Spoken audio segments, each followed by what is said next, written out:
Kauban ako sa tiiba ka mahilo may diri sa sulod karon. Kay kani nga balay, i-turn over na ko ni Hana.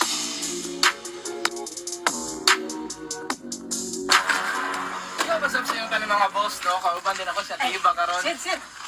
Ano ito basahan sa comment ba? So man pud na. Ikaw raw daw nindot og balay. Nya? Samhana daw imong pasagdahan. Pasagdira natin. Pasagdira na. So kauban ako sa tiiba diri karon kay manghinlo mi diri sa balay. Mo niya. Anong desin mo? Bakit nagtuyo diri ah? Ka dili sa tiiba. Ano si TV nag-video ko tiba, nakigibuhat tiba. Pag una na sulod ka palihog te. Sige. Kauban ako sa tiiba ka mahilo mi diri sa sulod karon. Kay kani nga balay, i-turn over na ko ni Hana. Yes, tama yung nadungog. Ihatag na ko ni sa iya ha. Actually, last week pa ni siya natrabaho. Karon lang ko nakabakante nga, makaanhi dere. So, na mga papers tanan dere. Nga, nagpamatuod nga, si Hana na ang bago nga owner ni nga balay. Tara, sabayin ninyo. Para ipakita na ko sa inyo ha, ang picture. Ani, wala ko nag-house tour sa una pa. Para ipakita na ko sa inyo ha. Tara, siya isa ka farm, ang kinganan. Kani siya, mo akong opisina dati. Dari ko nag-edit.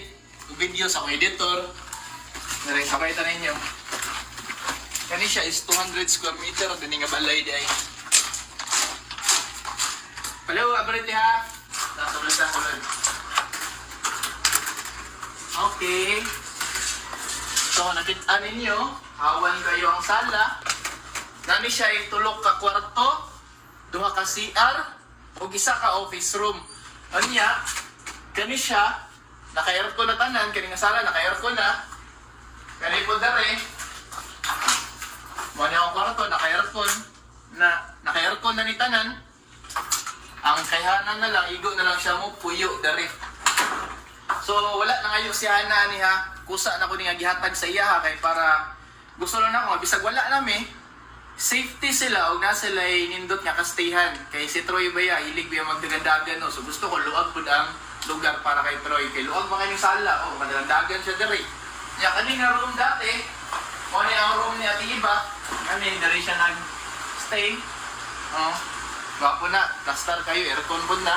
Kunya kanang gamit, bili na ako ni ref. Basta tanan, naka-aircon ang tulong ang kwarto, naka-aircon ang opisina. Ang kulang nila, ang puyo na lang dyan. So kung dili ni Puya ni Hana, pwede na po niya parintahan or sabay desisyon niya, basta kayahan na ni. Kunya sa mga nangutana nga, ayaw pagpasabi mo isa ka anak doon, ayaw kabalaka. Kay pantay akong pagtagad sa kung ang duha ka anak. Okay, ayaw mo kabalaka, safety sila, secured sila. Okay?